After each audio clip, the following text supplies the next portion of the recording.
एक समय की बात है, सोनपुर नाम के एक छोटे से राज्य में राजा वीरेंद्र का राज था।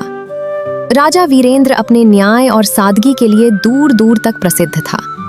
वो अपने प्रजा की भलाई के लिए हमेशा चिंतित रहता था।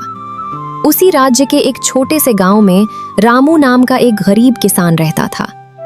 रामू मेहनती था, लेकिन किस्मत हमेशा उसका साथ नहीं देती थी। एक दिन रामू अपने खेत में बैठा था और परेशान होकर खुद से बात कर रहा था। इतनी मेहनत करता हूँ, फिर भी घर का खर्च मुश्किल से चलता है। आखिर कब बदलेगी मेरी किस्मत? तभी उसका दोस्त मोहन वहां आया और बोला, रामू, तुम इतने उदास क्यों हो?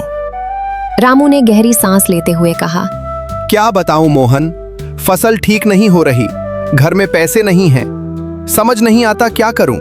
मोहन ने थोड़ा सोचकर कहा, सुना है राजा वीरेंद्र बहुत दयालु हैं।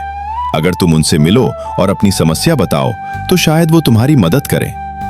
रामू ने पहले हिचकिचाते हुए कहा, क्या एक गरीब किसान को राजा से मिलने दिया जाएगा?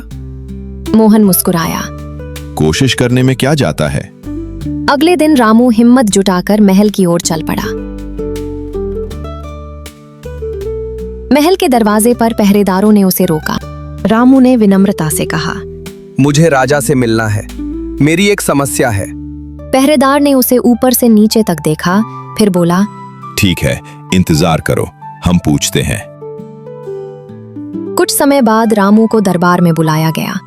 राजा वीरेंद्र सिंहासन पर बैठे थे। रामू ने झुककर प्रणाम किया। राजा ने शांत स्वर में पूछा, बताओ किसान, तुम्हारी क्या समस्या है? रामू ने धीरे धीरे अपनी पूरी कहानी बताई।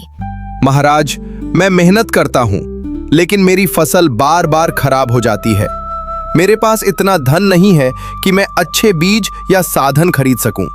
राजा ने ध्यान से उसकी बात सुनी और बोले, अगर तुम्हें सहायता दी जाए तो क्या तुम मेहनत करोगे? रामू ने तुरंत कहा, महाराज, मैं दिन रात मेहनत करूंगा। राजा ने अपने मंत्री की ओर देखकर कहा, रामू को अच्छे बीज और खेती के लिए जरूरी साधन दिए जाएं। रामू खुश होकर बोला, धन्यवाद महाराज, मैं आपका विश्वास नहीं तोड़ूंगा। कुछ महीनों बाद रामू की फसल बहुत अच्छी हुई। गांव में उसकी चर्चा होने लगी। एक दिन राजा ने अपने मंत्री से पूछा, क्या रामू ने मेहनत की? मंत्री ने कहा, जी महाराज, उसने पूरी लगन से काम किया और अब उसकी हालत पहले से बेहतर है। राजा ने मुस्कुराते हुए कहा, अच्छा है, लेकिन मैं खुद उससे मिलना चाहता हूँ। राजा साधारण कपड़ों में भेष बदलकर गांव पहुंचे। उन्होंने रामू को खेत में काम करते देखा। राजा ने पास जाकर पूछा, कैसे हो किसान? रामू ने बिना पहचाने कहा, अब ठीक हूँ भाई, पहले बहुत परेशानी थी, लेकिन राजा ने मदद की, अब सब संभल गया है। राजा ने पूछा, अगर राजा तुम्हारी मदद न करते तो? रामू ने थोड़ी देर सोचकर कहा, फिर भी मैं मेहनत करता, क्योंकि मेहनत ही एक रास्ता है। राजा ने मदद की, ये उनकी महानता है, लेकिन काम तो मुझे ही करना था। राजा ये सुनकर खुश हुए। उन्होंने अपना असली रूप दिखाया। रामू घबरा गया और तुरंत झुक गया। महाराज, मुझे माफ कर दीजिए, मैं आपको पहचान नहीं पाया।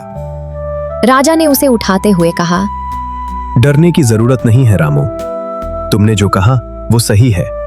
मदद सिर्फ रास्ता दिखाती है, मंजिल तक पहुंचने के लिए मेहनत खुद करनी पड़ती है। रामू ने विनम्रता से कहा, महाराज, अगर आपकी सहायता न मिलती तो मैं शायद इतनी जल्दी आगे नहीं बढ़ पाता। राजा ने मुस्कुराते हुए कहा, और अगर तुम्हारे अंदर मेहनत करने का जज्बा ना होता तो मेरी सहायता भी बेकार जाती। दोनों कुछ देर तक खेत के किनारे खड़े होकर बातें करते रहे। राजा ने कहा, रामू, मैं चाहता हूं कि तुम अपने गांव के दूसरे किसानों की भी मदद करो। रामू ने सिर झुकाकर कहा, महाराज, मैं पूरी कोशिश करूंगा। उस दिन के बाद रामू सिर्फ अपने लिए नहीं, बल्कि पूरे गांव के लिए काम करने लगा। वो दूसरे किसानों को भी नई बातें सिखाने लगा। धीरे धीरे गांव की हालत भी सुधरने लगी। इस तरह एक राजा की समझदारी और एक किसान की मेहनत ने मिलकर पूरे गांव की जिंदगी बदल दी। सीख: मदद मिलने से रास्ता आसान होता है, लेकिन असली सफलता मेहनत और लगन से ही मिलती है।